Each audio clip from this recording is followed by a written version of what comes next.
We also have amongst us a producer who has worked in award-winning films like Aparajita Tumi, Vicky, Madras Cafe, and Piku. Please join me in welcoming Mr. Ronnie Lahari. And to take this masterclass forward, we have amongst us a very eminent journalist, creative producer, and author with over 2 decades of experience in the television and film industry. And for the last 4 years, she has been a creative director of many. So please join me in welcoming the moderator for this masterclass, Ms. Smriti Kiran. Hi everyone. Yes, thank you everyone. I now request the moderator for the session, Ms. Smriti, to take over conversation. Hi. Hi, can everyone hear me? Yes. Okay, hi, I'm Smriti Kiran. I'm the Artistic Director of the Mumbai Film Festival. A very warm welcome to everybody. I just wanted to share with you that when the wonderful team at Amazon Prime Video asked me to come and moderate this session, I told them I'll get back to them in 24 hours. It was not because I wanted to skip out of this session. They had me at hello. A big besan ka laddu had photoed in my heart because I loved Sardar Udham. And I wiped everything clean from my slate, including my parents who are in Bombay waiting for me, because I wanted to come here and talk to them. And I'm not here as a moderator, but I come here with deep respect and admiration for what Shoojit Sircar and Ronnie Lahari have created with Sardar Udham. It's the kind of cinema that you go to theatres for. It's brave, thought-provoking, beautiful, and inspiring. So before we start the conversation, I would like everyone to stand up and give them a big round of applause.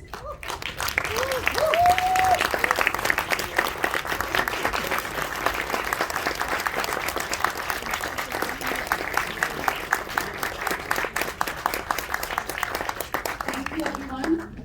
Keep your questions ready because this session actually is for you to ask them questions about the film. I'm just going to set it up and start it off. Shoojit, Ronnie, thank you for making the time for us. Before I dial back and get into the process of creating this modern classic, I wanted to know what are the most incredible reactions, or at least the reactions that have really felt like this has landed. What have been those reactions to the film? Oh, Smriti, thank you. I'm just too overwhelming with you. So, various kind of reactions, of course, but I think not many people actually came out and told me that, at least in terms of Bhagat Singh and Udham Singh, we have known them in certain ways. For me, the most satisfying that they could see Bhagat Singh in such a delight personality, that such a charming personality, that he was not just one hero who always stood there and spoke about those patriotic feelings that he had, but he was just a normal youngster like whoever we are, whoever sitting here. I mean, he was just a normal who could dance, who could drink a bottle of wine possibly, and also talk about equality and racism and freedom and human rights. So I think that was really one very good reaction that I got from people, from film lovers. And of course, second was that the creation of Jallianwala Bagh, which it moved us when we were making it. So I think it's similar way it moved the film lovers also. So I think that was a big takeaway and very satisfying. Ronnie, what about you? I think more or less is covered. Jallianwala Bagh, we studied, and for years we've been researching on this film. But actually, when I saw it on screen, it really moved me because I had read about it, everything. But when you see it on picture, what was happening, even though we've done this film with the entire sound and all, I could barely manage to see 2 times the Jallianwala Bagh section. I couldn't handle it. The first time I had to see it when we were in offline. Second time in the studio. That's it. because you can't, it really tears you out. So that's, I mean, I'm sure with the audience, that was the reaction. We who lived with it for so many years couldn't handle seeing it, I'm sure. So that was one of the, I mean, I would say, across the platform, the reaction which everyone, like the last 45 minutes of the film is what just told them apart. I'm going to come to that portion. But what I wanted to know at the start of the session is that you've been going to Jallianwala Bagh, over the last 3 decades. I believe that you visited Jallianwala Bagh, you were deeply affected by that place, and you've consistently gone back. What were your impressions every time you went? Because it stayed with you. You've sort of carried this with you for this long, and that has resulted in this wonderful film. When I visited Jallianwala Bagh, I never knew that I will be a filmmaker. So I just went there because I was doing theatre, and in theatre I was doing backstage. I was not an actor, I was just helping the director and doing sound and visual effects and all that on stage. So my first visit was quite general, where I went and saw and came back, and I was quite moved by the first visit, but I didn't go into detail on the first visit. My second visit was in 1998, and I planned to visit Jallianwala Bagh on the day of the same day, on 13th April. So on 13th April every year in Jallianwala Bagh, there is a kind of a program where they sit there, in silence, and they talk about, and they call their parents, survivors who are there, their grandchildren, and everybody. So in 98, still I think some of the very few survivors who were not surviving, but they are, I think, children or something who were there, who must be some, 7 years old or 5 years old, they must be. So this one visual I want to tell you, which I saw there, and from that day and from that moment it completely changed. I was sitting there, a function was happening, and there was many older people who were coming on a wheelchair and sitting there. They were just sitting because they couldn't move, they couldn't speak also, but it's a ritual that they would visit this place every year. So I saw one young boy and one young girl on a wheelchair. They're bringing their very frail old man, so one sick man who was there coming, and so they didn't come to the program. They took him straight towards the wall, and I'm just watching them from a distance. So they took him to the wall. So they somehow helped him get down, and he just sat near the wall. And the program was going on, and he just sat there, and these grandchildren, I think possibly they were grandchildren also, I didn't know from there, they were also standing there for some time, so 10 minutes. So that man, that old man, was leaning on the wall, and he was just there. And of course, I could feel that there's something connected to it. And as soon as they got over and came out, I started chasing them, talking to them, and they came and sat. So this he came here because her father was there. His father was there in the Bagh, who passed away. And so every year he comes, he just stands here and sits here, meditates here, and of course they were all tearful, teary-eyed, absolutely. So and then I started chasing these survivors. So I met many survivors who didn't speak at that time, who would not go to the police or the Thana and tell what happened, because they were fearing that they may be prosecuted again. So that's the reason that most of the people who passed away, who must have died at home, because they could not complain it or they could not go to the hospital. Because if they would have gone to the hospital, the Britishers might see them and start prosecuting the entire family. So that's what I came to know from all this. So all the moments that you see in Jallianwala Bagh, especially with Sardar Udham, every that two child or that guys, that gentleman saying, "Mere poti dekho," grandfather. Then you see the pregnant lady and everything. So most of it is almost of the survivor story. So there is nothing apart from couple of which are fictionalized. Rest most of it are actual survivor stories, not stories, events. Shoojit and Ronnie, there is a dialogue in the film. General Doyer says to Udham when he's working at his house, or the first time he goes to meet him, that this is what I admire about Indians, their willingness to please. Do you think somewhere, and I feel that since childhood, since I gained consciousness and started reading and studying history, and I can only talk about myself, there is talk about Vicky Singh, there is talk about Udham Singh, we talk about Jallianwala Bagh, we mourn it. But first time on screen I've seen something like this where I've gone back and started Googling like crazy and started feeling patriotic and want to know a little more. Do you think as a nation or as people, or filmmakers for that matter, somewhere the spectrum of trauma that we've gone through, we've kind of taken that for granted or just glazed over it? I would say, that's the difference. I always use the analogy. The 5 or 10 years of Nazi rule, they did it, and the Jews who survived, they made sure, even after now 70 years, that nobody in the world forget what the Germans had done. Somehow, I think Britishers, for 200 plus years, they colonized literally half of the world. And I think they were worse than what the Nazis had done, but I think they were ones with very good PR machinery. And that's the reason, even today, nobody talks about any of the massacres. They have these Jallianwala Bagh kind of massacres, the Bloody Sundays all over the world.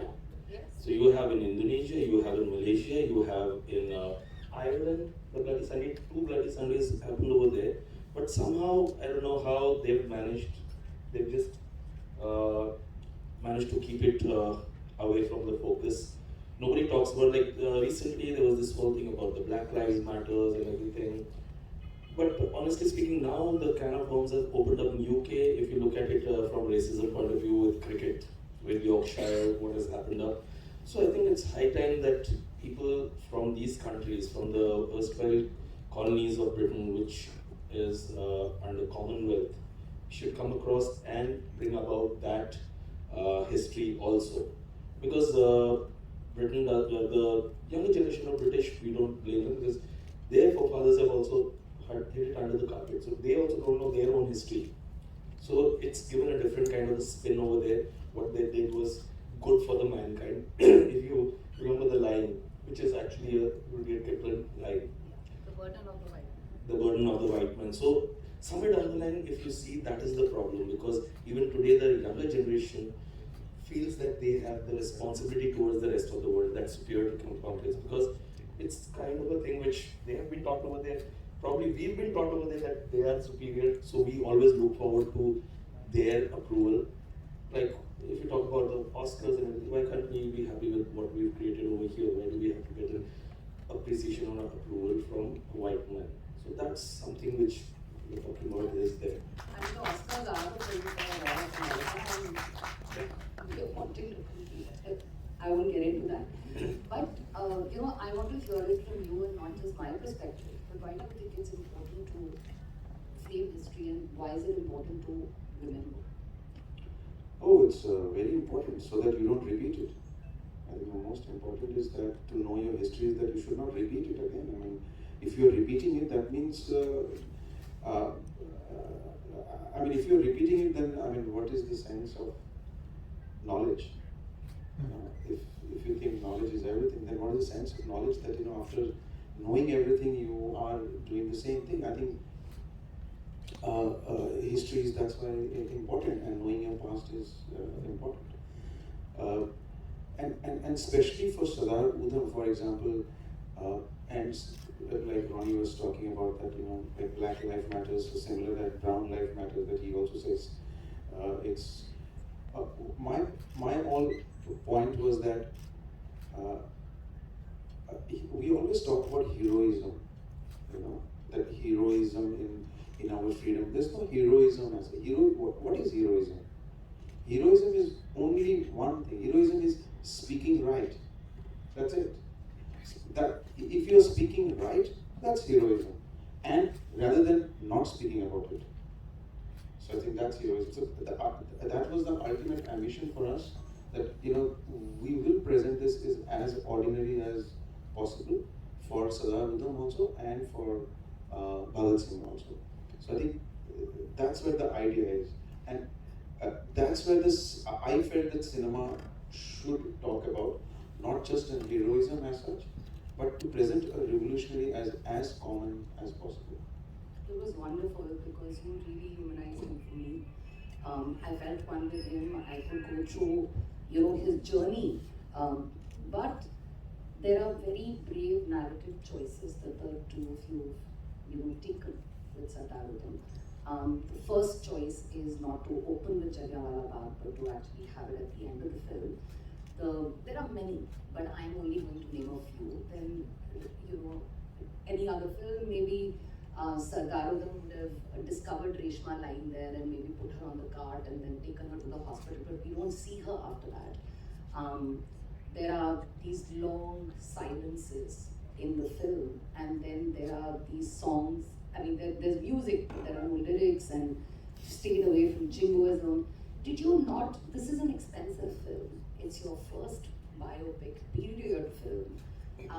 But you're not tempted even a little bit that maybe let's take the easier path, maybe 2-3 things here and there to get people in easily.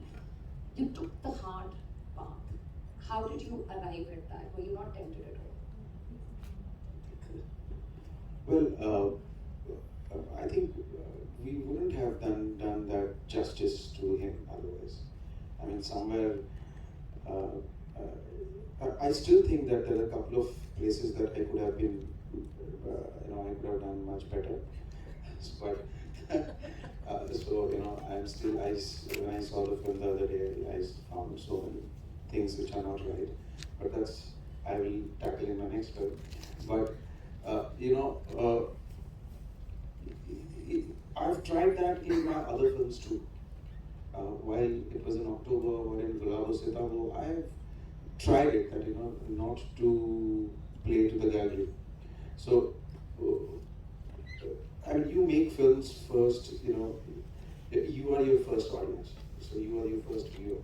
So I think I treat it that way. So if somewhere I feel that no, this is the way it should be, this is the way the mood should be, this is the way that the characters, description should. So I think I move with that, and I take that as basic benchmark. So like Ronnie and me, we have been doing together films, almost 22 years. So somewhere we have certain kind of harmony as him as a producer and me as a director. That for us, that part of the cinema becomes more important. What you're talking about, than the expensive part. So first is that are we principally convinced about how this should be played or how this should be put across. Yes, you make mistakes. I mean, there's no that you don't make mistakes. You make mistakes, but that's the call you take. And I'm also thankful to Ronnie that to be always in harmony with me, and in terms of creating those moments. Especially, I always say that in this particular film, we thought, why not just purely go with score, with Shantanu Mohitra. When I went to Shantanu Mohitra and said we'll do a sound design of this and music. I mean, music first is to go to music director. That means songs, music. So he also came up with that. Let's create a score. Just believe in the score, and that's what. Because there is no music, there is no dialogue as such. There are a lot of silences in the film. So we played with those silences. We managed to actually get into those silences. So even music, background music is also not too loud in this. It's not, hammering. It just stays. It floats with you. Just because we were quite Udham was quite internal as a personality because he didn't have anything to do. Because I always think that on Jallianwala night, that night, he must have died that night itself. That's when I was making the film. I thought, what will he do after this? I mean, he must have died. What else can he do? So I think that he kept in him for 20 years. I think that's the way the music was also designed. Very, very internal, just simmering and internal. That's it. Yeah. Was it a hard call to take? Did you have much debate over whether you should open with it or you should end it? Yes, we had many debates. Like for example, some of my team members felt that if we start with Jallianwala Bagh, then I think they will understand what's happening in the first part of the film.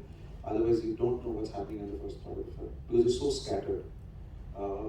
Because there is no, singular narrative happening. Sometimes he's doing this, sometimes he's doing that. So it's very scattered. So then, our idea, and especially even my writers Shubhendu and Ritesh, when we had discussed, and then I was wondering that, what is that one thing I as a filmmaker would want people to take home?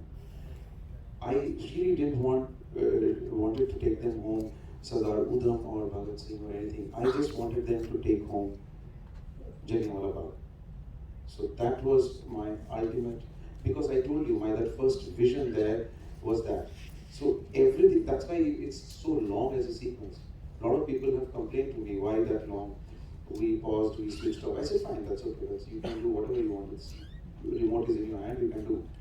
But for me, it was very important that people take home Jallianwala Bagh. Because if you take home Jallianwala Bagh, you take home all the movements, all the revolutionaries of the pre-independence movement. What happened there? Why happened there? This is the fulcrum of the movement of that time. It changed everything. Everything. You could see that how barbaric a colonial power can go. So that was very important for me to put across.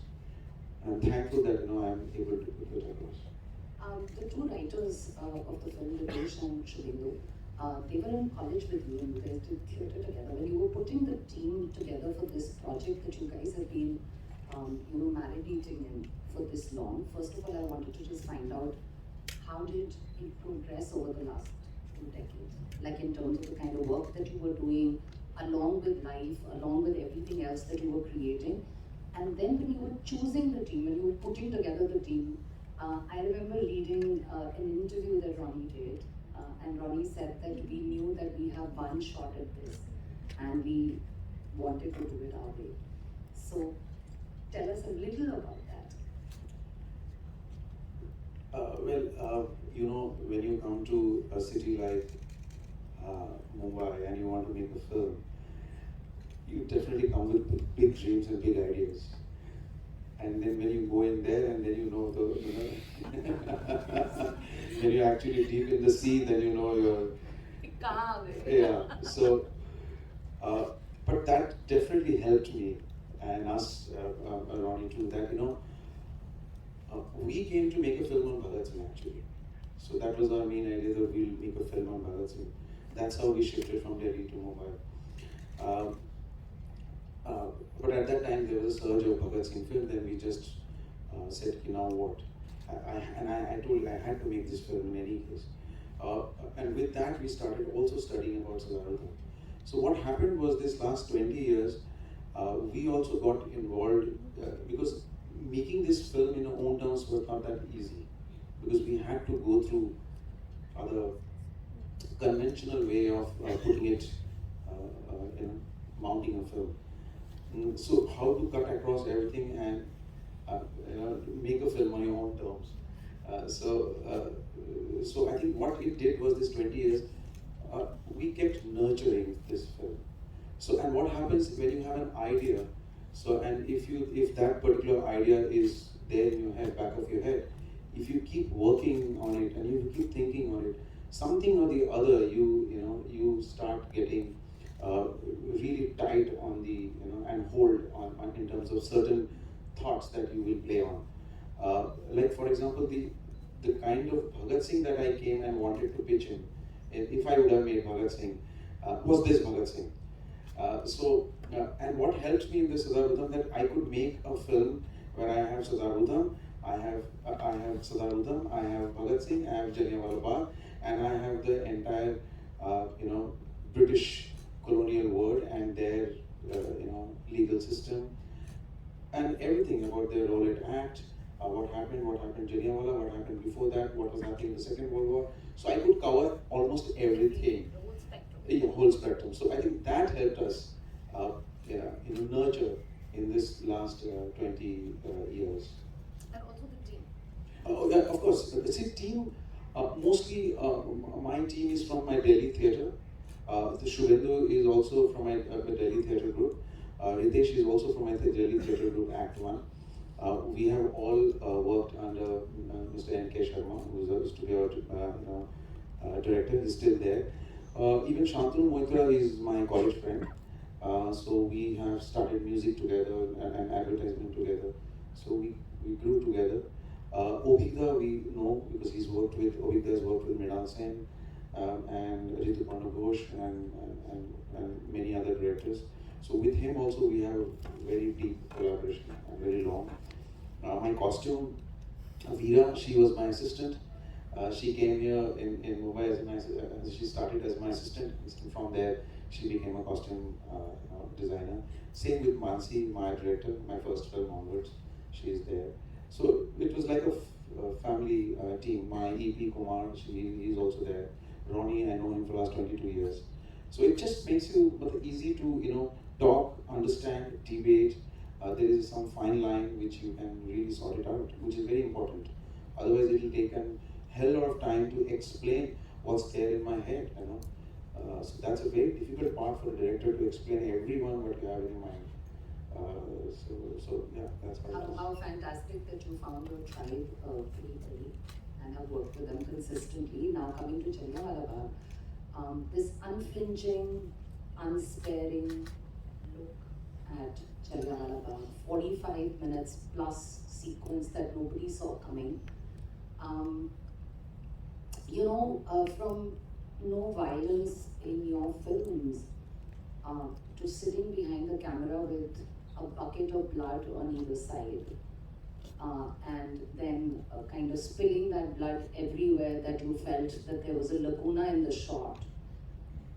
How did you, before I get into the logistics of creating this sequence, I just want to know if there was something special that was done on set, because it took you 22 days to shoot that entire sequence. Was there something that was done to maintain the emotional stability and sanity of the people who were working on this? The most important thing in terms of the Jallianwala creation was those people, their faces. So that was the most important for me.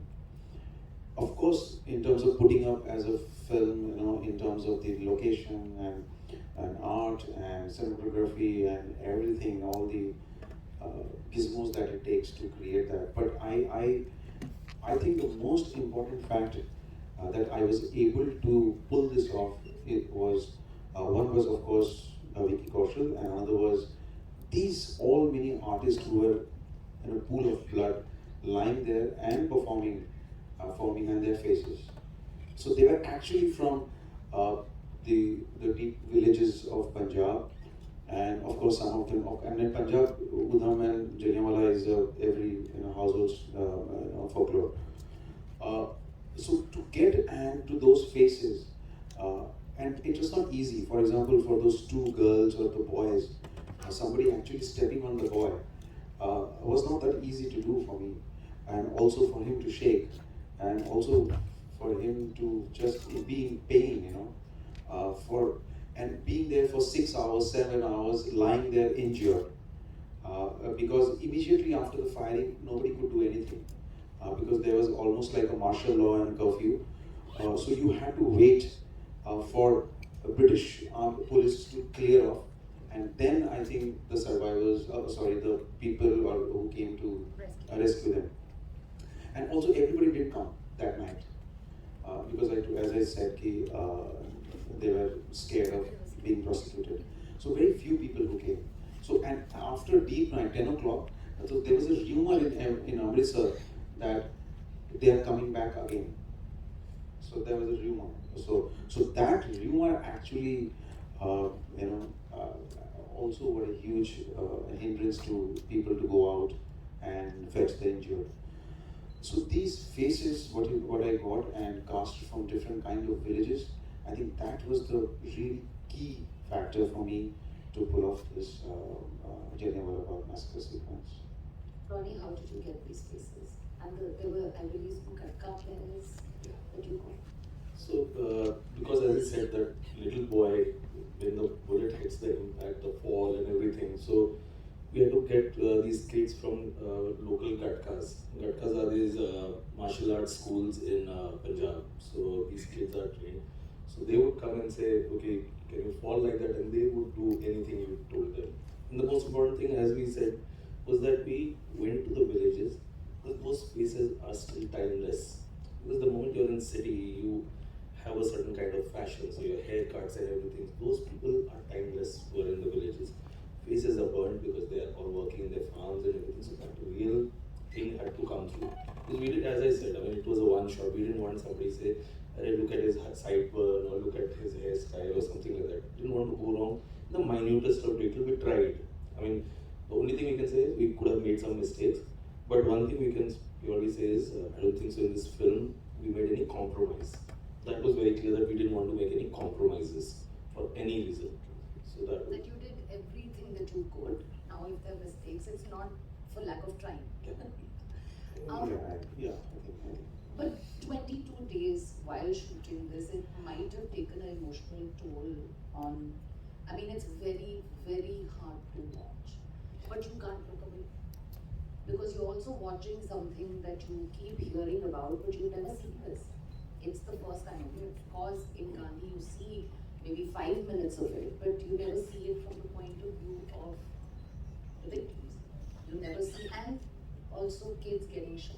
There is actually a dialogue where that lady actually says, "Inna chota bacha," and then it's seen that is absolutely. So these are choices that you hit. Tell me something about those 22 days in terms of how did you go through this? So, as usual in every shooting, like first day is of course a chaos, and we have some 1,000 people walking around the set. We don't know where, and also this last sequence was not scripted absolutely minutely in a detail, because we knew of Jallianwala, we want to have the final climax moment. So we have little scattered moments, that's it. So it was not, a lot of things was in my head. So like for my assistant directors, they will come in, so a day before or 3 days before, even Vicky came, so I need to order, how this is progressing. So that I will sit down and I'm normally a very script person, I don't go move from the script. Very rarely I move from the script. But this particular sequence was not scripted in detail, so because most of it in my head. So I would just give just bullet points. This is. So what I'll do is I'll put the camera here and say, even Obita will ask me, so today what are you doing? So I said, today he is rescuing on the east side of the wall. So that's it. So now what is happening on the east side of the wall, it's so, you can't say that. You have to specifically tell the crew what is the shot. So I sometimes I'm also, I don't know what happened that night. So I would create few characters, and I would, which is there in my head, and I would say, Vicky, so this is the area, so you go from there, so that's the exit point, and today you are in this part. So he said, sir, so I said, you safe. So Obita will give one camera to me, which will have a long zoom lens, and another one was with Obita, where he was having a wide shot kept on the on that particular east zone. So Vicky was almost on his own. So I would not say everything in a very detailed what to do. So sometimes even Vicky was confused also what exactly to do, and in that confusion, it became organic. So he went there, he picked up, he don't know what to do, he came back, because I'm rolling, I'm holding the shot, I'm not cutting it. He again picked it up, and from there, whatever we found, because we thought, what will a person do? I mean, he'll do the same, what will he do? He'll come back and he'll pick it up and he'll try to do things and then he'll go back, and then that's that much that he can do. So I would shoot. So first day was a huge chaos. There was too much of shouting and this, and I don't like shouting on the sets, and it's really. And then what happened after the first shot, second shot, third shot, when people started observing that this is becoming serious stuff, in terms of this is not just one film shot happening where he's come and the hero is coming and rescuing. So slowly the set also started, I felt that it becoming calmer in terms of Quiet, that's it. yeah, there's a quietness which is settling in there because there's so much of blood. We had, I think, got some there's a particular blood which we don't get here. Some comes from Indonesia, some come from Europe, some UK also. Some blood for me came from UK also. so and of course we created some blood. So what happens? The blood color when you put it in the body, it is a different texture for the camera. Then on the on the cloth, and then on the sand, it's a different kind of texture. So not everything had to match. And Obita said, and my grader, who graded the film, he said, I cannot match that. Don't tell me that to match that. So you match it in the shoot. So we just kept on experimenting with different colors and putting it together. For a wide shot, it's okay, but when you're coming closer, those blood color was very, very important. How deep it is going to be. So that was another big task we had. Because sometimes what happens is, okay, you take shot, you're preparing for the next shot, and by the time it's half an hour, the blood color has changed. So now you have to again go back and redo the entire thing, and this entire ground, almost half of the ground, you are shooting. So it was not easy to, so we had, that's why, bucket of blood. And it smelled, because everybody was lying there and it was so, the days we couldn't eat actually, and there was, we could sit there also for some times. It just felt something, for us, all of us. So yeah, I think these kind of moments, so 22 days, reason being, picking up a body and then the second body is not easy. It looks very easy. If you try taking up a body and run for 20 feet or 50 feet or 100 meters, come back, you won't be able to pick up the second one, maybe second one or third one. So this took a time, and also to maintain a continuity of Vicky and the body, because it was helter-skelter everywhere. So we went with our makeup special effects designer. She came from Sweden. Her name is Pia. So she designed the Vickies from first hour in the evening, from 6 o'clock onwards till morning, the makeup. So every time there is a change. So if one thing goes wrong, so the continuity will absolutely, work. So she came, and one day, on the first day, said, no, I am not going to shoot this. So she just threw a fit. And my whole direction team says, we decided we'll shoot the east zone first, and the south zone, and the west zone. Then the entire plan was changed according to my makeup. She said, we will go according to the makeup. So everything then went and changed according. So we shot actually according to her, directions. Yeah, what do you want? How would you like So to I'll shoot another thing into it. Once we got on to her, then we had the other makeup designer who had done on the wounds. So now we had to tell him that today we'll do this wound because this is his look. So now he had come down from Russia.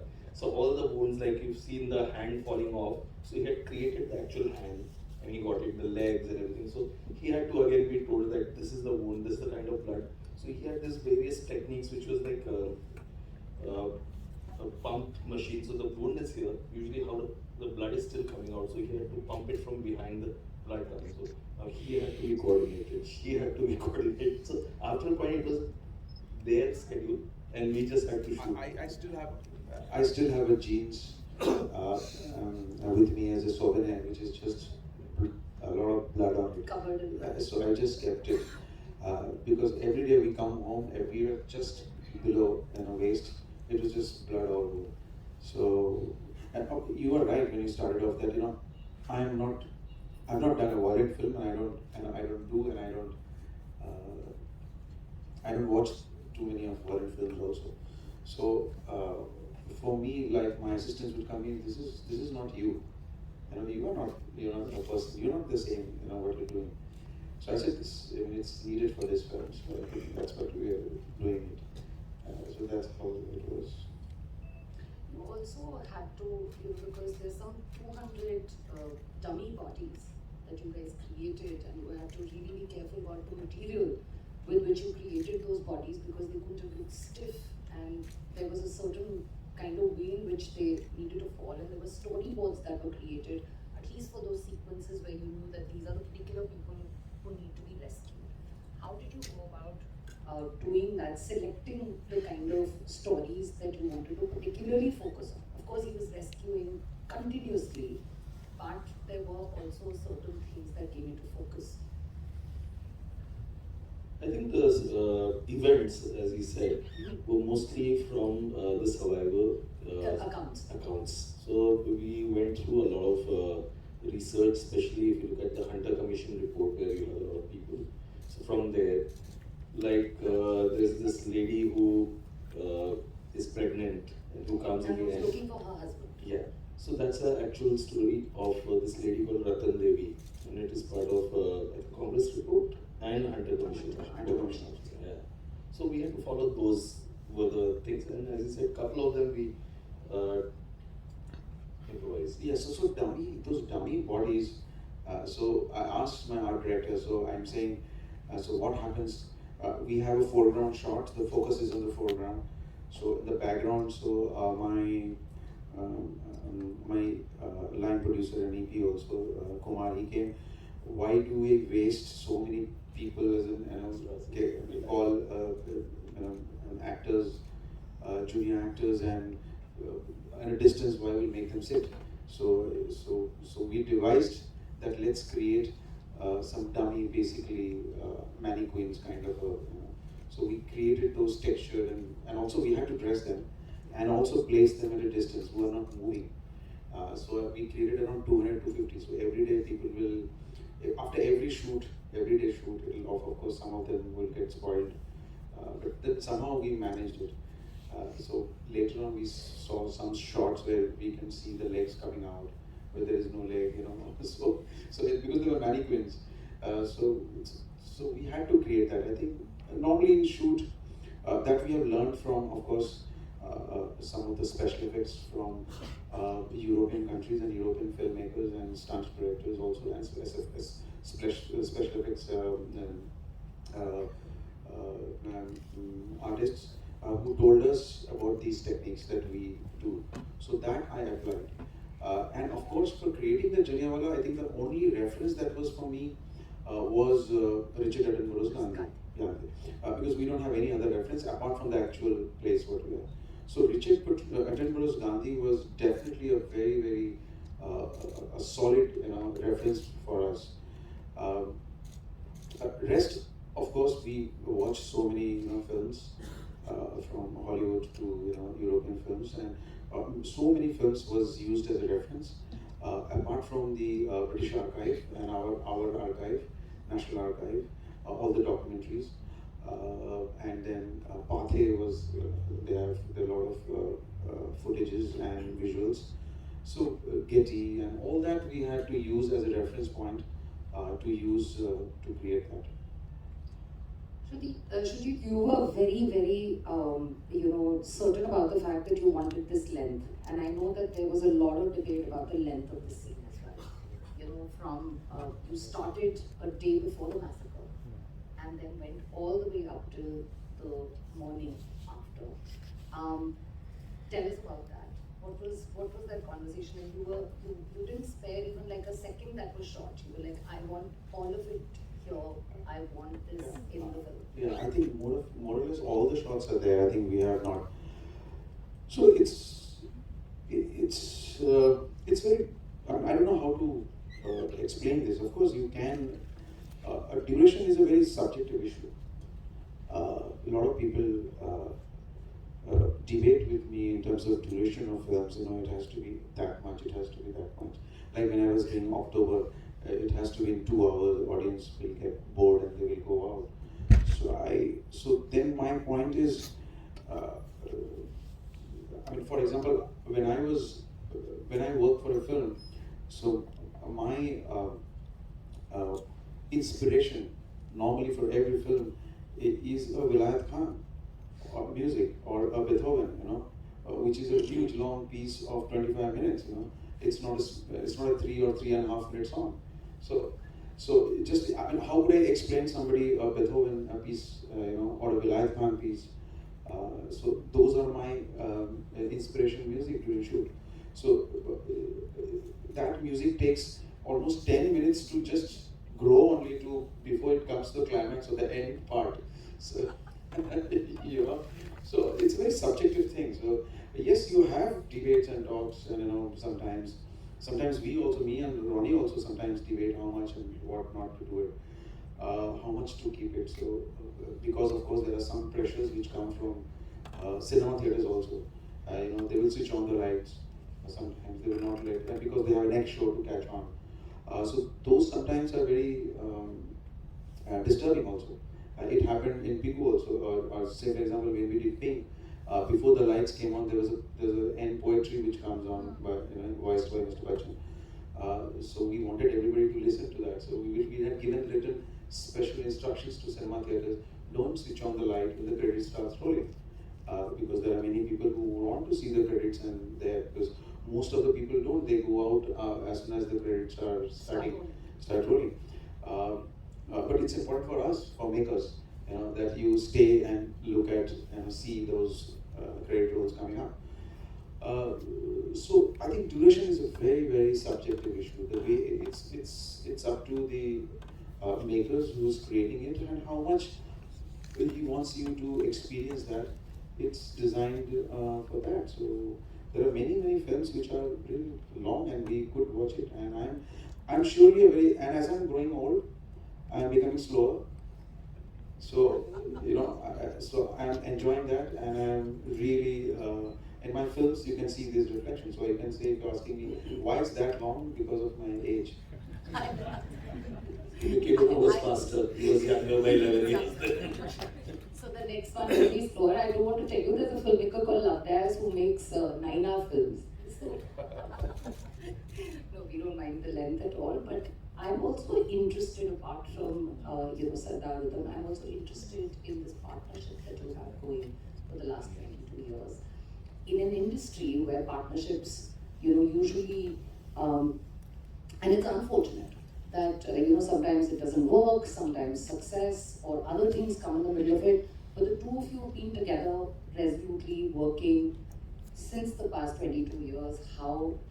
What is the secret of why this has worked for this long?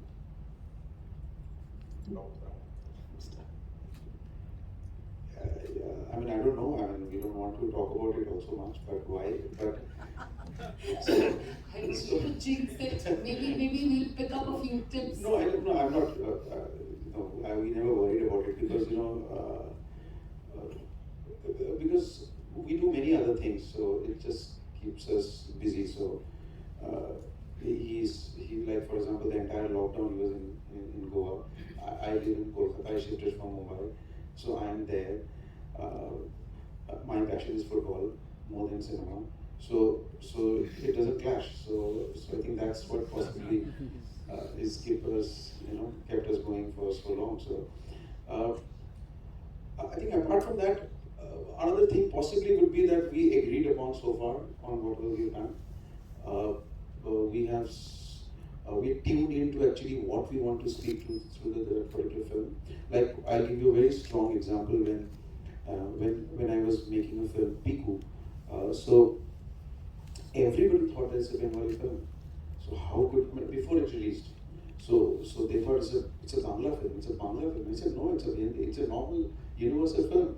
So I had to, so he was convinced. So he and me were on the same platform, then what to do. So I would put Ronnie forward, Ronnie, you explain the film now.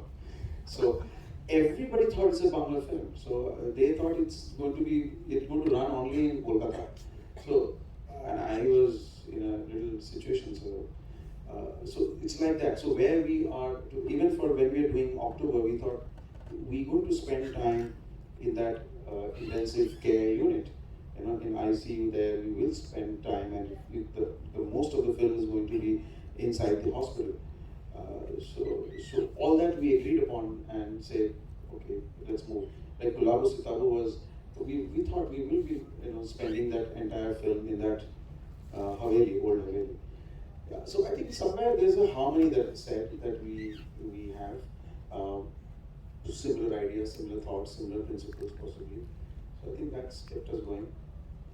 I think, as I said, we work-wise we have this whole thing that we both focus on a certain idea and not governed by fame or pressure. So that has never been our thing why we went into this film. So there are certain kind of stories, certain ideologies that we want to say through our cinema, because that's what cinema is all about, rather than just doing a film for fame. I mean, I don't think so he's interested, neither am I interested about fame or anything. For us, it's making the film and the people watching it. That's the biggest high in it. And apart from that, there are lots of other things that we go through. I mean, I now live in Goa. I was running a restaurant. I curate live music. I love live music. He plays football, so I do my own stuff. He does his own. When we have to make films, we go there, focused in Bombay, and we just make the films and we get out of the city and do our own thing. And live simple lives, anonymous lives, do our own thing. I think that also helps in growing up, because we are not 24/7 thinking about cinema.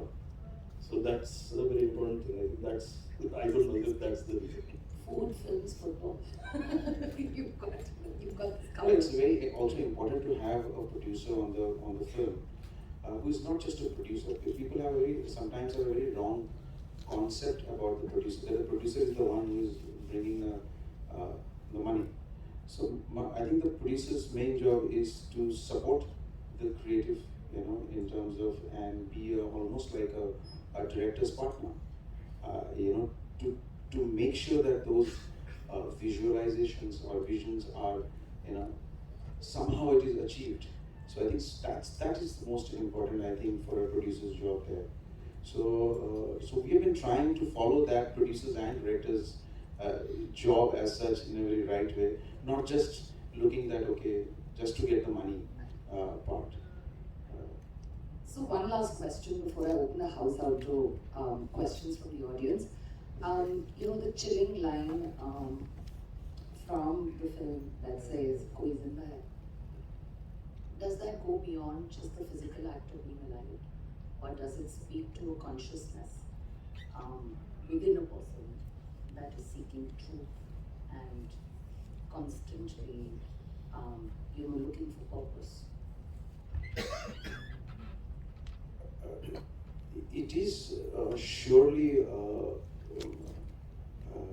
steering your deep conscience. There is nothing less than that. It's not just ki koi zinda hai.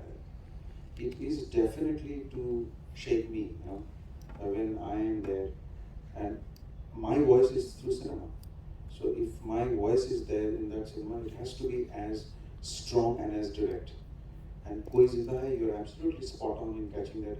It is that conscious that I wanted to reach to someone's heart, to someone's mind straight away. So all the debates that you see, and including this, was purely to reach someone, to talk to someone, to have a conversation, to have, for example, that line at the end when Udham says, my teacher told me when I turned 18 that youth is a gift of God, and either I let it go, I wither it out, or I just give it a meaningful purpose. This, my wife used to tell me this, and just generally she used to talk about, somebody told her, so she reminded me, and such an important thing, that youth is a gift of God, and I have to just make some meaning, use it for a meaningful purpose. So I just wanted to have a conversation with with my fellow, filmmakers, film lovers, youngsters who are there. So you're absolutely right, and spot on. Thank you so much, guys. Can we pass the mic on to him? तो ऐसे ही बोल तो सुन लेंगे हाँ हाँ. Time लग जाएगा First of all, thank you for making such a great piece of cinema. And I have just two quick questions. First, people say films are made twice, once when writing and then editing, and the film is very non-linear. So did things change in editing, or it was all written before? And the second is, it may sound quite ridiculous, but Udham's character, when I saw the film, it reminded me of Thanos. And I know contextually it makes no sense, but I want to know, how did you write that character, or it was all based on the research for that character? Your first question was all about the what is it? Editing. Oh, no, mostly it was written. It was mostly written by Shubhendu Bhattacharya and Ritesh. So that was absolutely the first part of the film was absolutely on paper, and I went with that. I just said that in the Jallianwala sequence, that shooting sequence was not just scripted as detailed, because a lot of things they left it because there was my head. Many instances and facts have been found about Doyle. If you read his book, or if you read the other books, and also listen to certain kind of statements that he has given. So I think those facts we have taken and we have put together his character. He was certainly was somewhere, I wouldn't say ruthless, but there was some kind of the way he was serving the empire. This was his attitude. So all his speeches, if you read, it gave this smell of this colonial, upmanship. So and he's also an Irish. He's also born an Irish, and then he was. His house. I think his house was burned by the IRA when he was. So I think there was an angst also against anybody against. So he was against any rebellion. We'll call them extremists and rebels. So that was his character. So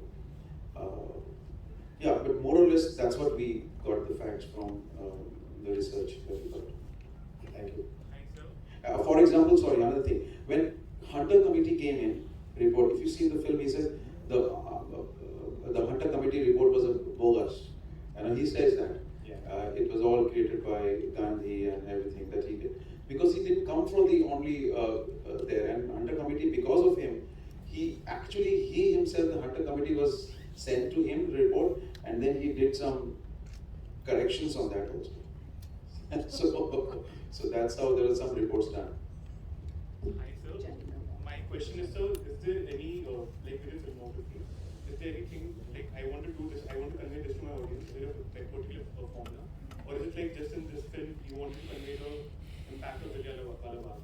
So it doesn't vary from film to film. And sir, my second question is like, to all the young filmmakers, what do you recommend that, what should be the purpose of film starting with? Oh, I'm not really eligible to say that why youngsters should make film, and why. Of course, you will ask yourself why you want to make a film. I think you will have to ask your inner self why I want to make a film, and why I want to make a filmmaker, and why this particular story I want to tell and narrate. It's up to you. I mean, what you are as a person. Because when they see your film, they will see you, who you are. So I think that's is very important. I forgot your first question. Like your purpose of making films? Oh, my purpose of making films? I see, so far, I'll tell you what, so far the films that I have made have somehow been associated with me in terms of, it's not that somebody has just come and given me a script and I made the film. For example, even it's Piku or October or Yahan was based on Kashmir, my first film, or Jallianwala Bagh. I am somehow, through my theatre, was associated with this. somewhere it was a part of my life. For example, the film October that you see, a lot of the film is part of my life because my mother was in comatose, and she was there, and I was there with her in an ICU for 3 months. So whatever sequences that you see in October in terms of the comatose in the ICU, it's all lot of our personal experiences. So it's just personal experiences and personal that you live with. All ideas, of course, can't translate into a cinema of 2 hours. Sometimes it takes a really long time to nurture them. For me, I have followed the masters. I have followed Ray or Akira Kurosawa. Akira Kurosawa was a big inspiration for Sardar Udham. There's one film, The Hunter. I don't know, have you seen this film or not? It's a Russian and Japanese collaboration film. Very few people have seen that film. Akira Kurosawa was the only film which is made outside, I think, Japan. So that film was a big inspiration for me in this one. So I take inspiration from a lot of big filmmakers, from Disika to Buñuel, Fellini, all our filmmakers from Mrinal Sen, Hrithik Ghatak. They were all my inspiration. So from there, I think possibly I have got something that I must tell a story. And he's watched most of them at film festivals, right? Yes, all my film studies have been in the film festival. Lady there. My question is about those 22 days of shoot schedule. It's about there are moments where I'm sure it took an emotional toll on the protagonist. I wanted to ask you as a director, how did you instill strength in him, keeping the continuity, extracting the performance, and keeping the entire sanctity of the project intact during those moments?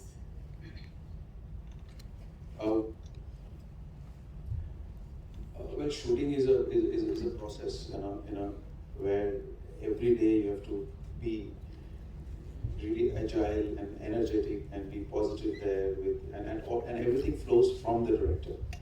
So if आज director का क्या mood है, उसके हिसाब से आज shooting का सब पूरा situation जो है. So I hate shooting. So the first thing, I don't like shooting. I like to ideate and do scripting. As soon as my scripting is done, I print my book, my pages. So whatever this comes, and I clutch it, I think my film is done. And frankly, I hate shootings. Because I don't want to go all over it again. Because while writing the script, I have lived the film, I have made the film in my head. So explaining it to each and every person is a huge task. So that's how I keep it alive every day. In terms of the most difficult was in this one to keep my crew, because they thought there's something wrong with me that every day they're coming for 22 days and he's just going and picking up people and going back, picking up people and going back. So at some point, it gets into you, and you get really, it's boring sometimes for some people who are into, but you have to somehow inspire them to do it. You have to, every director has their own technique.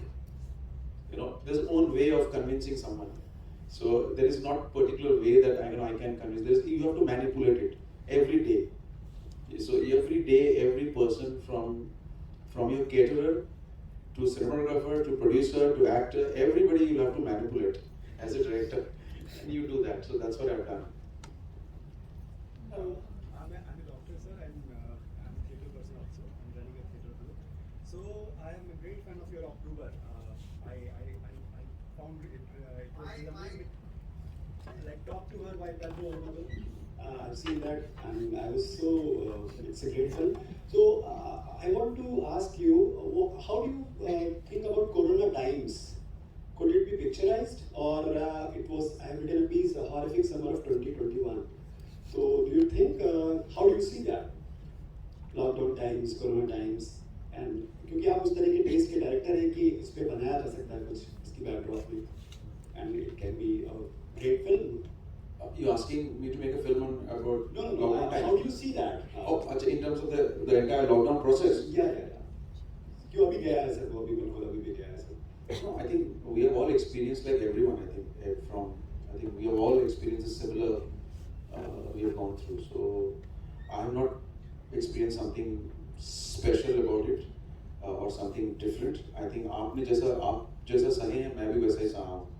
So मतलब मेरे लिए I was running a hospital, so I have seen a lot of patients. Of course, you have done with the medical, I think, fraternity को तो सलाम है. So, हाँ sir, तो आपको मुझे लगता है कि आप जैसे डायरेक्टर ही कुछ कर सकते हैं उसमें, और तो मुझे कोई समझ में नहीं आता है.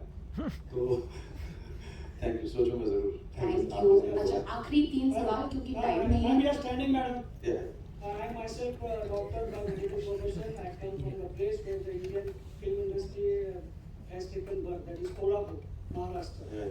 So I have some reactions, and I totally agree when Roni said that the British colonial rule was in many times, though we have been taught that they are ruled civilized, they gave us this democracy, they gave post, they gave Indian railways, but then nonetheless, if you see our history, like Jallianwala Bagh, it's one of the cruelest part which has been done by the British system, and as you rightly said, also the legal system. The General Dyer, as per my knowledge, was never court-martialed. He was never prosecuted in his entire life when we went back to UK. Yes. And as you said that being an Irishman, IRA took the revenge of it, but nonetheless he died of old age, but not otherwise.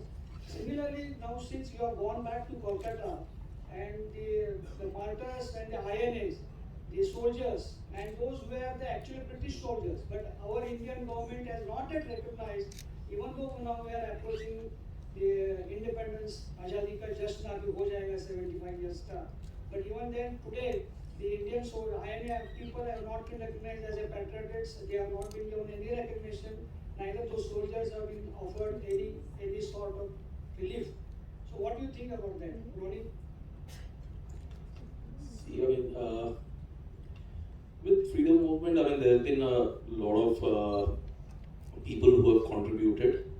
Some people know of, I mean, who've been talked about, some people haven't been. From our point of view as filmmakers, as Vidya said, we will show what is there in the society, and I think people have made films on Netaji and the INA soldiers, and they've tried to. The rest is, as you're saying, in terms of recognizing their thing, that has to be with the authorities who, I mean, that's not our call on it. I mean, definitely, I mean, they have fought for our freedom in some way or the other. I mean, they should be recognized. I mean, this I'm saying as an individual, but I mean, end of the day, I'm not the authority. The lady here, We can please. demand on a powerful media. You can influence the community and force the government. So we can force the government. Sure. We people, Indians, are not being recognized. Neither we are aware that British has also done many cruelest part on our system. Absolutely, that's the reason. Like, one of the worst was this Jallianwala, which we've tried to highlight. And the most encouraging thing is, with Amazon Prime Video, the reach is about 203 countries, and I've been getting a lot of messages on Twitter and all, where people from Portugal to Brazil have seen and are commenting that what Britain had done is one of the worst things.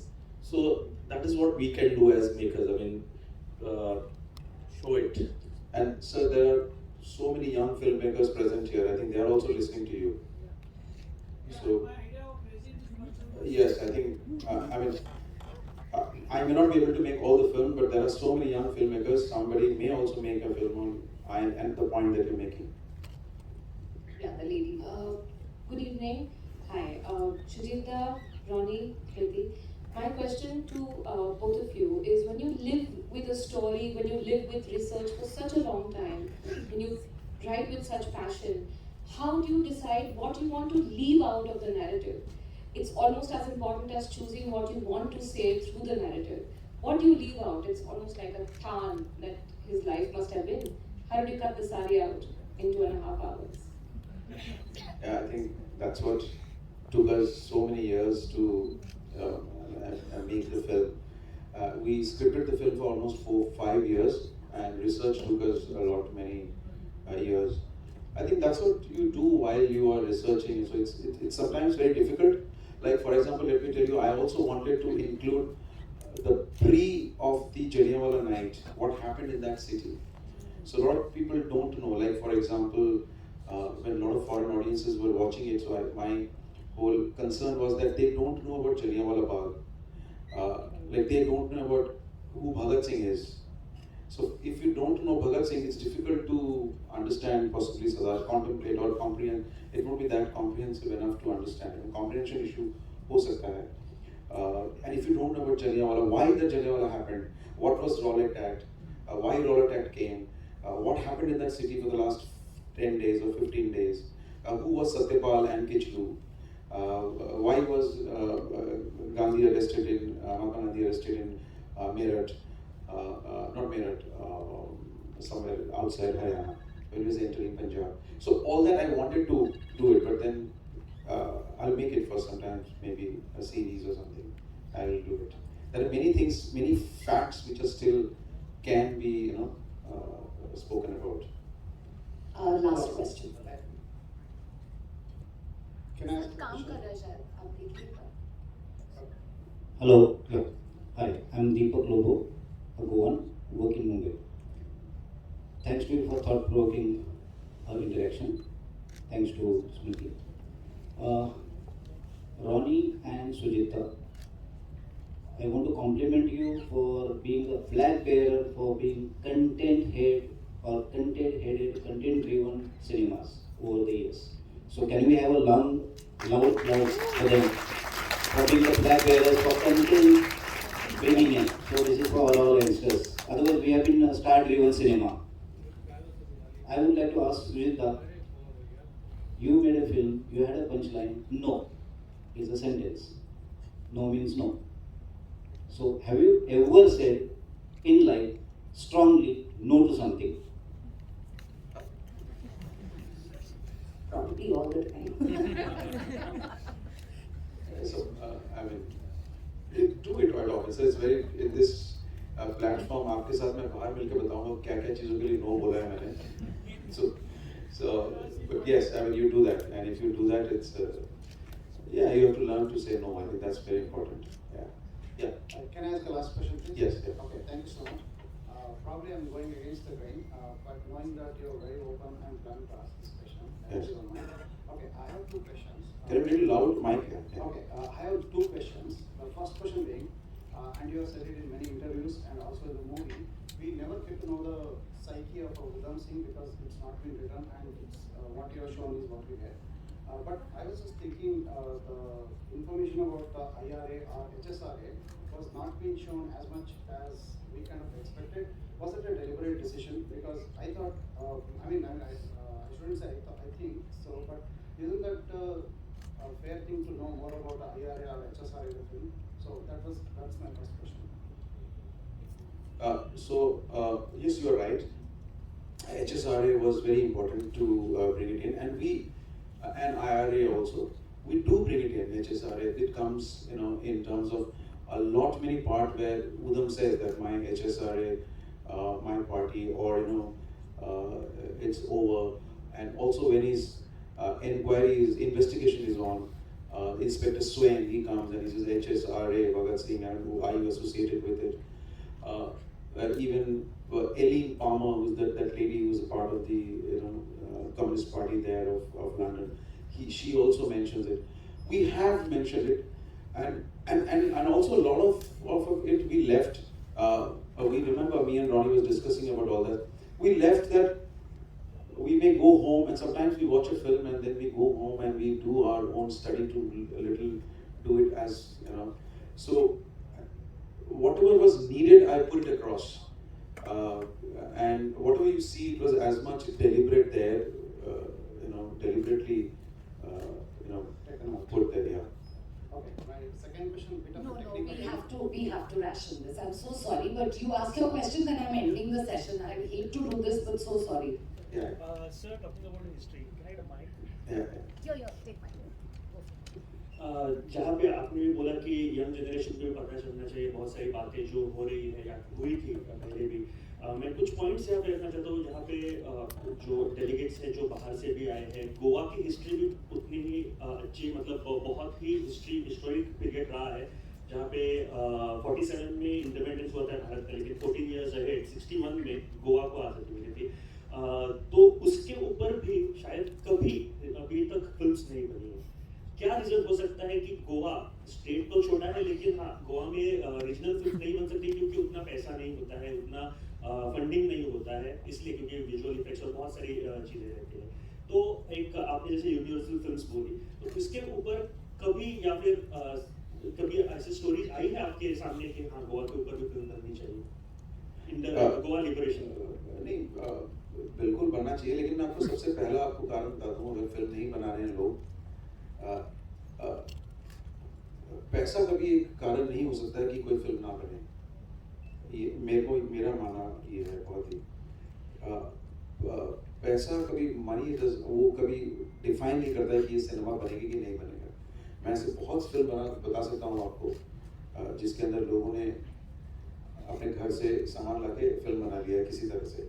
Yes, of course it is an expensive medium, but तब भी there are various ways जिससे एक film तो बन ही सकती है। So आपने बोला thank you so much. Of course नहीं, गोवा के बारे में नहीं आई है, लेकिन कभी आएगा तो देखेंगे ज़रूर।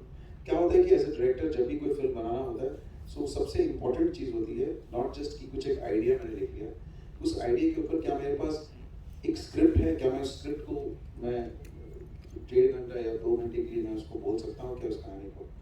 बहुत लोगों ने बनाया है इसके ऊपर, शॉर्ट फिल्म्स बनाई हैं बहुत लोगों ने इस आइडियाज़ के ऊपर। फुल लेंथ फिल्म नहीं बनाई, लेकिन बन जाएगी, ऐसा नहीं है, never too late. I want to thank everyone for coming out for this conversation, and thank you Shoojit, Ronnie. Thank you, Smriti. Thank you Amazon Prime Video and Vicky.